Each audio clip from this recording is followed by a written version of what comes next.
Okay, so the convex radial head sits in the concave radial notch of the ulna.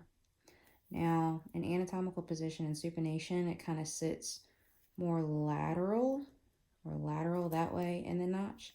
And then when we pronate, it kind of goes more medial, okay? So we end up actually kind of going towards this medial lip of the radial notch. But, I mean, your posterior glide is kind of obvious, and your spin is pretty obvious, because you can see that pretty clearly. And roll is not very intuitive, so you kind of have to like blow it up or visualize it a different way. All right. So I always pretend that this is like a giant ball, or whatever bone is moving, or whatever surface is moving on the other surface.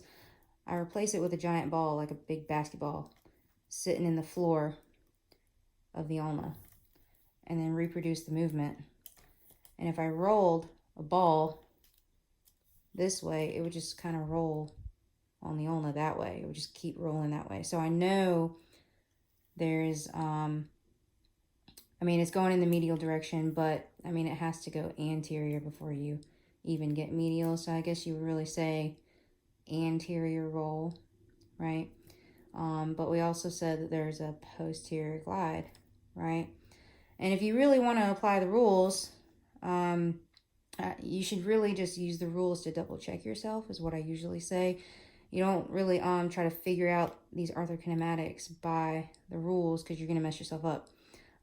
You should use the rules to double check yourself. So we said there was a posterior glide, right? You can see that. I can see it's kind of gliding posterior. And I said that there's an anterior roll. If I make it a gross movement, it's kind of going medial, right? Because it's going on that medial lip. And so our rule says, what does our rule say? It says convex on concave is opposite. So that's consistent with our rule, so then I'm right. So during your quiz or your exam, write down your rules in the beginning before you even look at the first question. Write down your rules, and then every joint movement, you're going to figure it out first, and then go back to the rules where you wrote it down to double check yourself. You're not going to use it to solve it, because you're going to kind of confuse yourself or mess yourself up.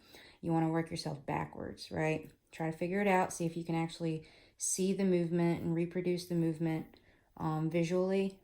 And then if you're right, then you're right. You're happy. If it doesn't match up with the rules, then you did something wrong. So I'll try to see if I can produce the same movement on the app I have, and see if you can see it there too.